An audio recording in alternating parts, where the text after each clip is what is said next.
Thanks everybody for joining.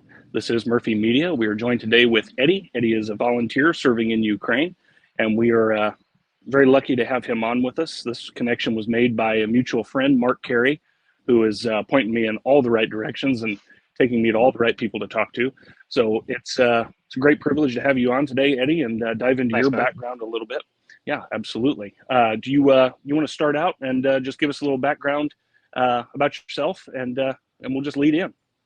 Yeah. So I'm Eddie. I'm 26. I came to Ukraine back in last year, October last year, and before that, I was doing something very different. I was working in the maritime industry. I spent best part of 8 years working on sailing boats, power boats of varying sizes, all the way from small sailing dinghies up to sort of 180-foot sailboats. Um, and yeah, I did that for say best part of 8 years. Absolutely loved it. Took me around the world. And then war started. Followed the war, and yeah, uh, ended up ended up in Ukraine, which was quite a change of plans, change of life plans, really. But it's certainly for me so far, it's turned out for the best. Um, and I certainly miss sailing. I've been back to the old job a couple of times, or once so far. I've got another stint coming up, but it's Ukraine is certainly where I feel most comfortable right now. And yeah, I definitely miss sailing. But Ukraine is uh, definitely um, more rewarding, I'd say, than my old job. So, what you spent your life sailing at sea, the better part of 8 years. What went off in your mind as you're following this conflict? As it all started, and said, "I got to go." What happened? To be honest, like it's the question everyone asks, and it's very difficult to answer. Everyone's got their own reasons for coming out here. I was following the war from, I guess, before the start of the full scale. Um, I followed a few guys on Instagram, guys like Aiden Aslan, who were fighting out here, or fighting in Donbass with the fighting against the separatists. And I started following them maybe a few months beforehand, before the start, and then noticed it was all heating up. Noticed what they were talking about, that something was going to happen, and I saw the start, and I it's just my first thought was I've got to do something. Um, and so I started donating to a few guys. I started following and donating to a few soldiers, and then as the war continued, I found out about the sort of the volunteer side of stuff. So guys like Brandon, and I was donating to those guys. And I don't I can't pin down a moment or a particular thing that happened that made me want to come out. But just one day, I just decided that I could do this. These guys were doing stuff that I felt I could do. It was quite a big risk, I guess, assuming that I never had any experience in the military or anything. But I felt that I could do something to help out. Um, so I messaged a few guys and said, like, what's the best thing that I can do to help? And the response from most people was, get a vehicle, get out here, and then go from there. And for me, that was easy. That was I was expecting the response of, don't do it, you've got no experience, you're just going to be a liability. But if everyone was like, yeah, we need volunteers, and this is the best way to do it, so that's what I did. I bought a pickup truck. Well, I was looking at vans originally. Everyone was saying, a van is the best way of doing things. And then I looked into it more and was looking at the conditions out in the east, which was where I wanted to go. And people were just going through vehicles like no one's business. So I thought I might as well get something that's a bit tougher, that can handle the war. So I bought a pickup truck, and yeah, I quit my job. I left my job in end of October. Quite a very, very sad to leave that job because it was fantastic. But I got a lot of support from the people I was working with, and yeah, ended up driving out here with some friends. And interest like not at not one point in the whole journey of prior to leaving for Ukraine, I didn't have any doubts. I sort of felt like I was doing the right thing the whole way through. There was some there was some big attacks on some volunteer convoys. There was Brandon got hit by or drove over some mines. There was like a lot of things that happened that showed the dangers, and at no point I was like, this is the wrong decision. And it's still, you know, I don't know if it's, I don't know, still don't know why I kind of made the decision, but I know it's the right decision. And I've been here almost 7 months now, and still haven't regretted it once. That's fantastic. And as far as the daily life, you're running supplies, you're moving equipment. What can you give us an in-depth look of what your day to day looks like?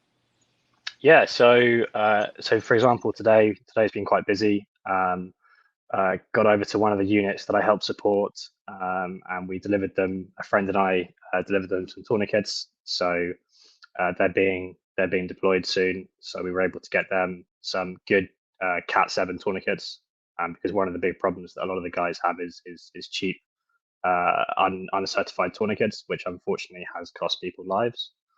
Um, so that was sort of the most of the morning, and then this afternoon, me and a few other guys, we delivered some medical stuff, some medical equipment to about an hour and a half drive from where we are. It's about 9K from the front line. And so that's kind of a pretty standard day. We take whatever we've got to wherever it needs to go. Be that medical equipment, which is sort of what's happening a lot at the moment because that's in very high demand.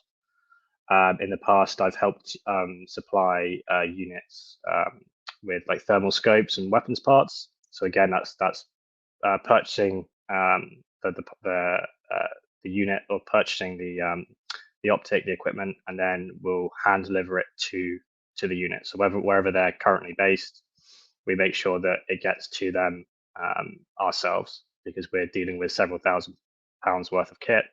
We want to make sure that it's, the whole supply chain hasn't got any issues. We've had stories of stuff going missing, so we want to make sure that doesn't happen with the stuff that we supply.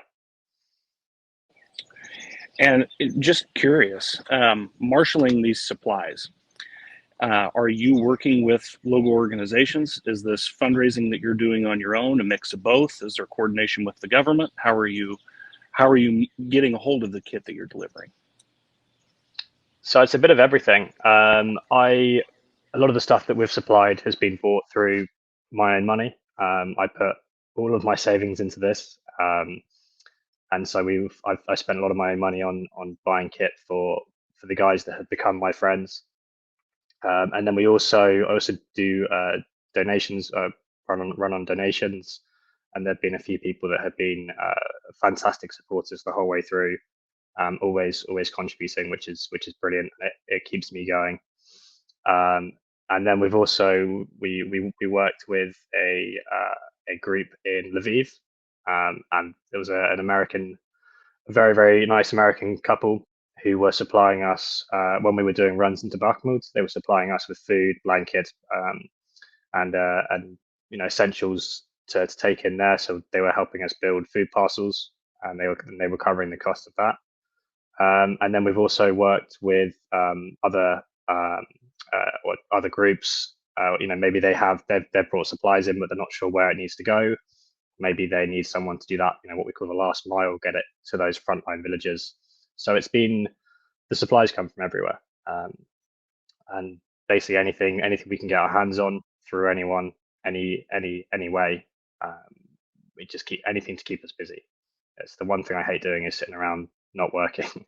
So anywhere I can get supplies from, as long as we're still working, that's the main thing.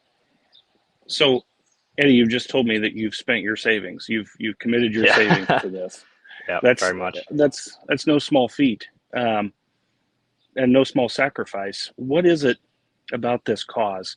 And I know that some of these are very general questions, but there's something in all the volunteers that I talk to, and I don't know if it harkens back to a forgotten time that people long for in the States and in the UK, in Germany and France. That there's some connection to the Ukrainian people, and some connection to this struggle. What is it about these people, from your perspective, having met with them, worked with them, sacrificed with them? What is it that about this cause that led you to say, okay, this is my life, my limb, my savings, my fortune, I'm all in? I know I'm going back to another question, but there's got to be something that's calling you there. It's yeah, as I say, it's the questions that everyone asks is why, and I don't think I honestly really know why for me. Lots of reasons. From before I came out, it was very clear to me who was right, who was wrong, and it was one of the first wars that I've seen where it was very clear who who the good guys were and who the bad guys were. And it's quite a controversial statement, but uh, you know, I didn't know very much about the history of Ukraine. I had very little understanding of the war in Donbass. But from the start of the full scale, I knew that Ukraine were the good guys. So I wanted to do what I could to do what I can to help these good guys, and that was probably one of the big reasons for going out in the first place. And then when I got here, eh, everyone here is a reason to stay. They are the most incredible people. They are they're so hospitable. They look after, no matter who you are, they'll take you in, they'll feed you, they'll make sure that you have everything that you need. And often it comes off their own backs, and they're just the kindest, most generous, amazing people that I've met. And it's after being here and after getting to know them and getting to know some of the guys very closely.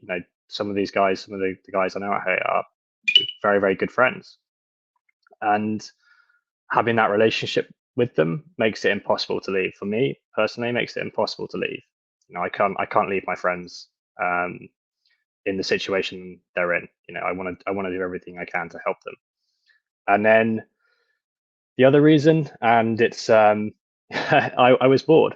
I I love my job, my sailing. It was fantastic, but I was a bit bored. I've always had a bit of a. It's why I started sailing in the first place.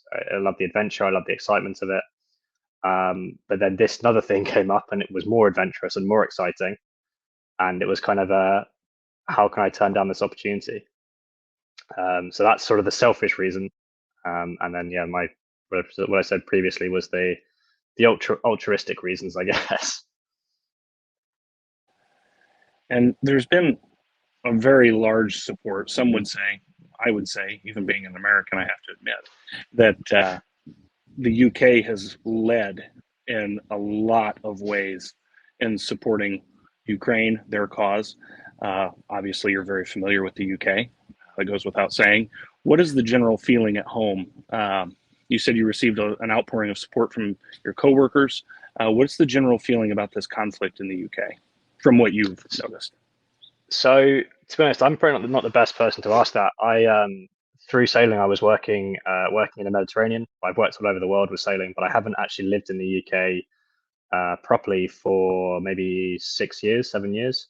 So I'm sort of quite out of touch with how the general vibe in the UK is. But from everything I've seen, from talking to friends who are still based there, the support is big. There's a huge amount. The UK isn't exactly in the strongest position right now, sort of, from as everything goes. But one thing that is pretty much consistent throughout everyone is the support for Ukraine, and that be it in taking in refugees at the start of the war and supporting refugees, then also financial support to volunteers like myself, but then also sending sending care packages, sending aid, supplying. Obviously, the government have been supplying a lot of weapons, which has been very, very helpful. But I would say, overall the support has been fantastic from the UK, and it's one of the things that I'm very, very proud of my country for doing is taking a very much leadership role in giving Ukraine what it needs, not just the government, but also from the British people. That's very well said. As you know, there have been of late, the last few days, a series of pushes from the Ukrainian army in the east. Obviously, we don't want to get into any details. We don't want to give the enemy of our friends any leeway or anything they could hold on to. But as a volunteer, more broadly, how does that affect and the looming counteroffensive that we hear much about as a volunteer working in the east? How does that affect your preparation? How does that affect the supplies that you are taking out, or does it? Yeah, very much so. We obviously can't be as quick to react to the counteroffensive as the army can, because we can't really do anything until the army has pushed. Um, we can keep supplying the people that we are currently supplying, but what we're kind of really waiting for is once we start taking back and liberating ground, we're then going to go in once the army has allowed us to. We will then go in and supply the civilians, the recently liberated civilians, with aid. Um, it's something that we're all preparing for. You know, physically, we're starting to shore up supply lines. We're starting to bring in more medical aid. That's something that we're starting to realize, having spoken to, having had roundtable discussions with other volunteers, is it's going to be the conditions that we're going to experience are going to be bad. Um, I wasn't behind the counteroffensive last year, but everyone that went into liberated areas there said that what they found was horrific. Um, and that was after a summer. That was after only just over half a year of fighting.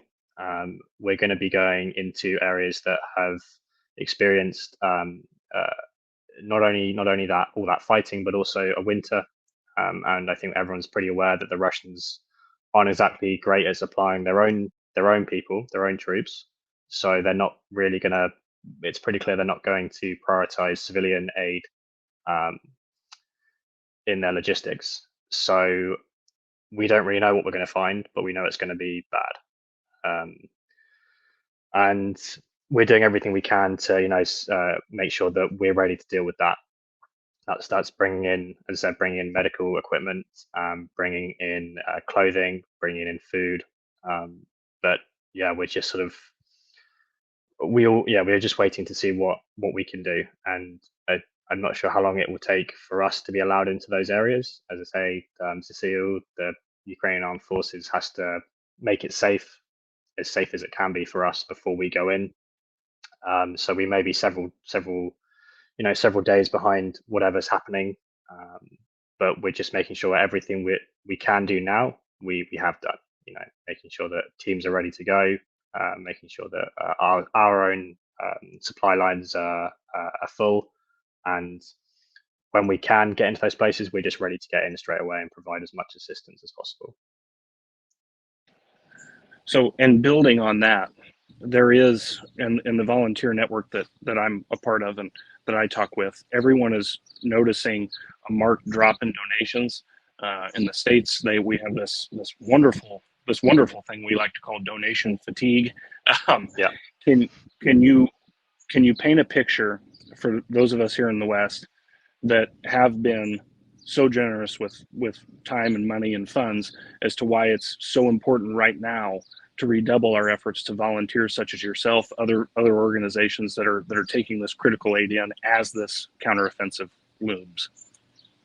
Yeah, I think it's very, very important to remember that no matter what the media or how the media portrays everything going on, or how much the media is interested in Ukraine, it's still the tempo doesn't change for us on the ground. every single day we're facing the same thing, no matter who's listening. Um, and as you say about donation fatigue, yeah, it's very much people did their bit at the start, and everything that people donated has been so much appreciated by everyone on the ground here. But as people, they donate, and then they feel that they've done they've done their part, and then you get the big organizations sending lots of stuff over, and then maybe their funding dries up, which means that we get less because because they can't afford to send as much over. um, but we're still doing the same job. We're still driving some of the worst roads in the country. Our vehicles are getting battered every day. Fuel costs, actually, just commenting today, fuel seems to have gone up again. So our situation on the ground doesn't change, no matter how the media portrays it. We're still doing the same job day in, day out, providing what we can to who we can, and we can't do it without help.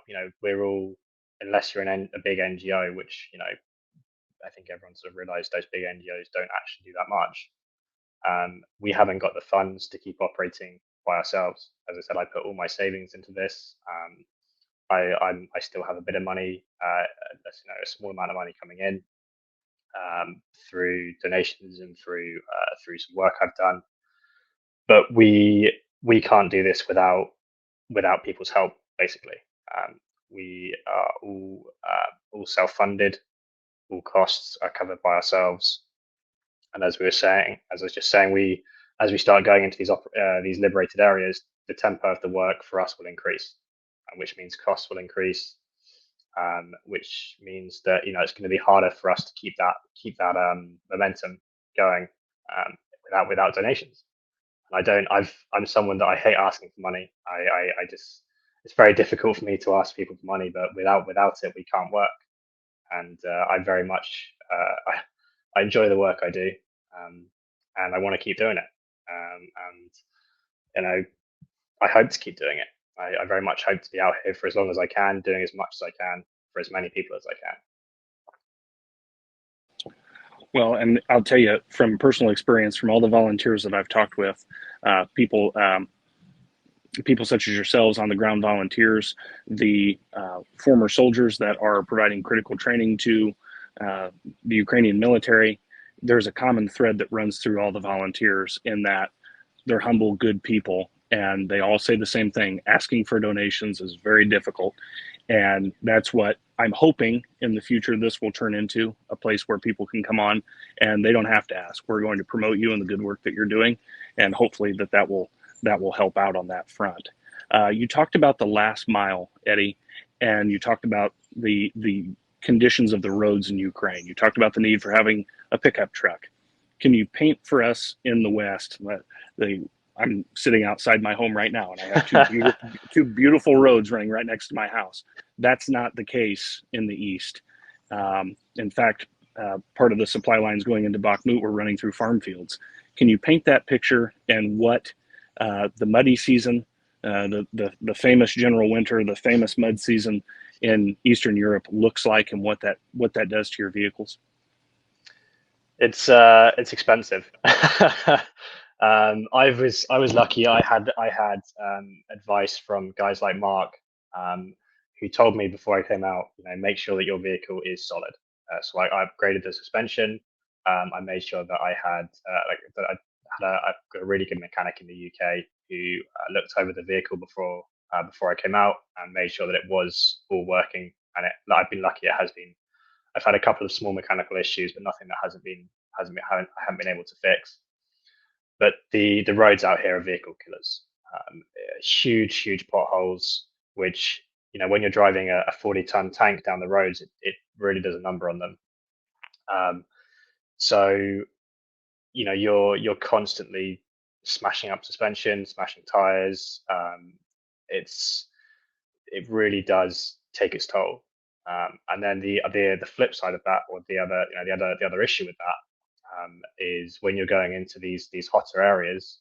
And so you mentioned Bakhmut. I was going into Bakhmut over the winter, and the road in, it's not only a bad road, but also you've got to drive it fast. You're there's a stretch, or there are several stretches where you are very exposed, where the Russians have dialed their artillery onto those stretches. They had people watching them, and we were going in 60 miles an hour on these terrible roads, tanks going the other way, um, and taking artillery hitting the fields either side of us, and you haven't got time to think about dodging potholes, or you haven't got time to care about the state of the vehicle. You just got to get through that stretch. And so hitting a pothole at 10 miles an hour isn't great. Hitting it at 50 miles an hour can be catastrophic. Um, I've got quite good at driving out here. Not to blow my own trumpet, but it just basically involves a lot of swerving all over the road, and a lot of very close calls with other vehicles. Sometimes a little too close for comfort, but it's big potholes, and luckily it's quite dry at the moment, so it's dusty. But any kind of rain just churns that dust into mud, and the Donbass mud is famous for being very, very heavy, and vehicles just get absolutely coated in mud. It clogs everything up, and yeah, you end up with generally a pretty hefty repair bill after every aid run. Um, but I love driving the roads here. It keeps you awake, keeps you on your toes, and yeah, it is good fun. It is good fun when you haven't got that immediate threat. It's great fun driving around here. You just have to be constantly watching out for every meter of road that you drive. That's fantastic. The the big overwhelming goal, as I mentioned, is to help the volunteers for this cause raise funds. I know that you have a PayPal account set up via your Instagram. Um, we're going to provide that in the description of the video, and this absolutely it's our pleasure. It's an honor to help. So Eddy is, as I mentioned, he is a volunteer in Ukraine. He has detailed the service that he's providing, and we have a way to help. We have a way to keep him on the road, keep these critical supplies flowing, and we're honored to put that up. Is there anything, Eddy, that we haven't covered that you think folks should know? Um, we're talking about the media perception back home, and I just want to reiterate that there are still a lot of us working out here. I'm not sure. I haven't been out of the country properly for a while, so I'm not too sure what the general sentiment towards everything is. Either in the States or in the UK, but we're not stopping. There are still hundreds of volunteers out here who are doing incredible work, and the vast majority of the guys that are out here now are out here for the long run. We're out here till the victory, and be that end of this year, end of next year, who knows when it's going to come, but we're all committed to this. We've put too much into it to not do this. So it, the news cycle moves on. We don't, and we don't mind. We're not doing this for recognition, for someone to give us a medal at the end of the day. We're doing this because we honestly believe it's the right thing to do, and we're helping the right people. And I know that I'm helping the right people. But we're still here. Don't forget about us. And the other thing is, I think the vast majority of the volunteers and the vast majority of the work is being done by Ukrainians. Every single foreign volunteer could probably leave, and they wouldn't make that much of an impact. We are doing a lot, but the Ukrainians are doing the most.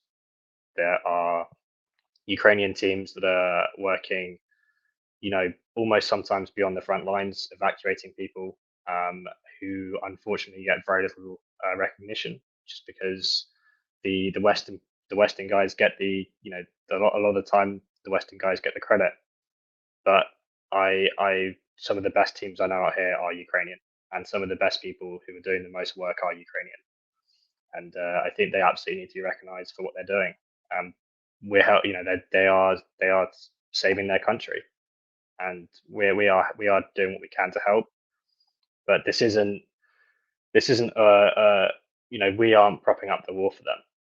The Ukrainians are doing 99.9% of the work out here, and they're doing a bloody good job of it. and it's incredible to watch them work. It's incredible to see them do their thing and do so much for their country.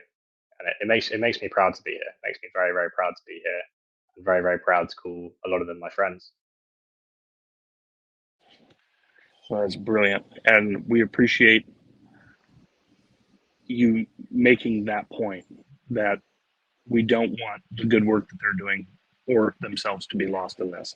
Um, Eddy, you are welcome here anytime. We Thank you. will use this to project your voice and your cause and the Ukrainian cause. It's been a pleasure. Thank you This so has much, man.